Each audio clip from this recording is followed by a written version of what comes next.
Saudara dan saudari terkasih, Injil kita pada hari ini diambil dari Injil Lukas bab 2 ayat 22 sampai 40.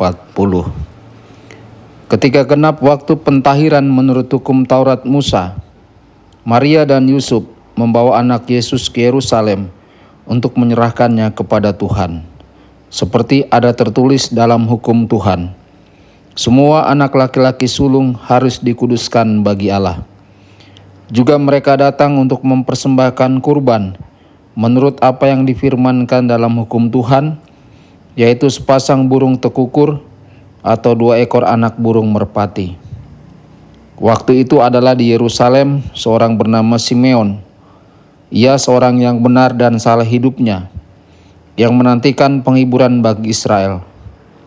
Roh Kudus ada di atasnya, dan kepadanya telah dinyatakan oleh Roh Kudus bahwa ia tidak akan mati sebelum melihat Mesias, yaitu Dia yang diurapi Tuhan. Atas dorongan Roh Kudus, Simeon datang ke Bait Allah. Ketika anak Yesus dibawa masuk oleh orang tuanya untuk melakukan kepadanya apa yang ditentukan hukum Taurat, Simeon menyebut anak itu dan menatangnya sambil memuji Allah, katanya, "Sekarang Tuhan, biarkanlah hamba-Mu ini pergi dalam damai sejahtera sesuai dengan firman-Mu. Sebab mataku telah melihat keselamatan yang daripada-Mu, yang telah Engkau sediakan di hadapan segala bangsa, yaitu terang yang menjadi penyataan bagi bangsa-bangsa lain dan menjadi kemuliaan bagi umat-Mu Israel." Yusuf dan Maria amat heran akan segala sesuatu yang dikatakan tentang anak Yesus. Lalu Simeon memberkati mereka dan berkata kepada Maria ibu anak itu, "Sesungguhnya anak ini ditentukan untuk menjatuhkan atau membangkitkan banyak orang di Israel, dan untuk menjadi suatu tanda yang menimbulkan perbantahan, dan suatu pedang akan menembus jiwamu sendiri, supaya menjadi nyata pikiran hati banyak orang." Ada juga di situ seorang nabi perempuan, anak Fanuel dari suku Aser, namanya Hana. Dia sudah sangat lanjut umurnya. Sesudah menikah ia hidup 7 tahun bersama suaminya, dan sekarang ia sudah janda, berumur 84 tahun. Ia tidak pernah meninggalkan bait Allah, dan siang malam beribadat dengan berpuasa dan berdoa. Pada saat anak Yesus dipersembahkan di bait Allah, Hana pun datang ke bait Allah dan bersyukur kepada Allah, serta berbicara tentang anak Yesus kepada semua orang yang menantikan kelepasan untuk Yerusalem. Setelah menyelesaikan semua yang harus dilakukan menurut hukum Tuhan, kembalilah Maria dan Yusuf serta anak Yesus ke kota kediamannya, yaitu Nazaret di Galilea. Anak itu bertambah besar dan menjadi kuat, penuh hikmat dan kasih karunia Allah ada padanya. Demikianlah sabda Tuhan. Terpujilah Kristus.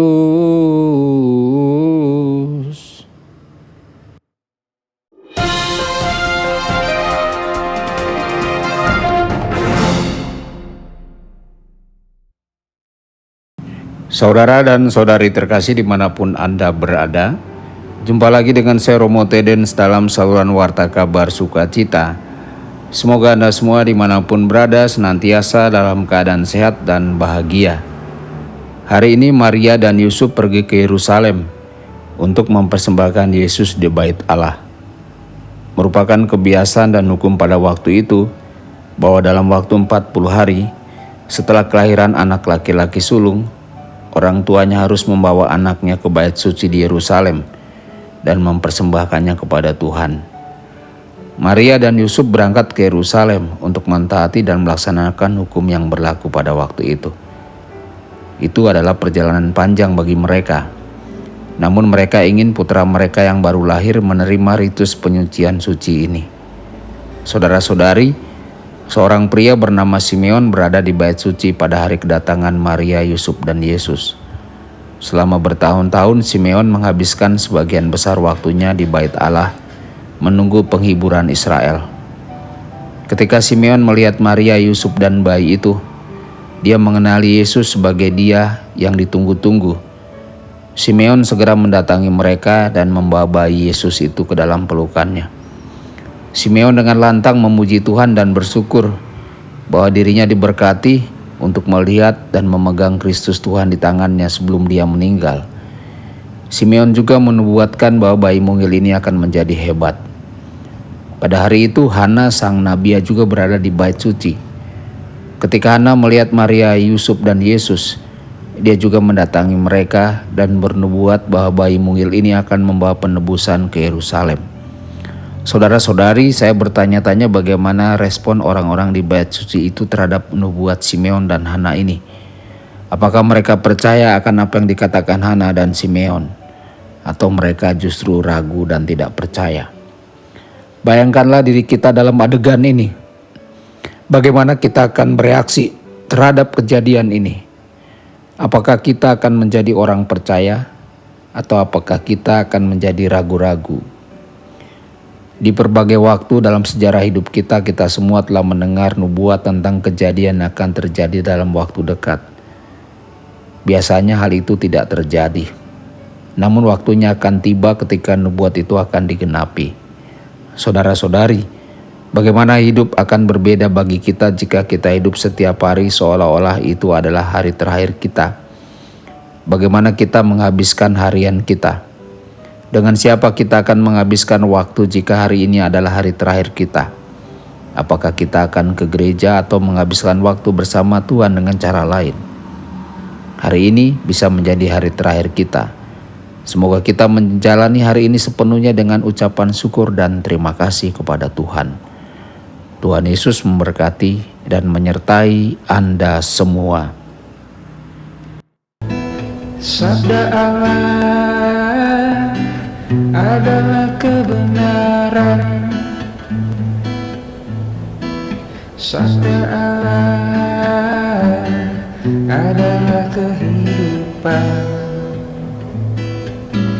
Mari kita mencintainya, mari kita menghayatinya. Ya Tuhan yang ku muliakan, sabdamu angkat resahku.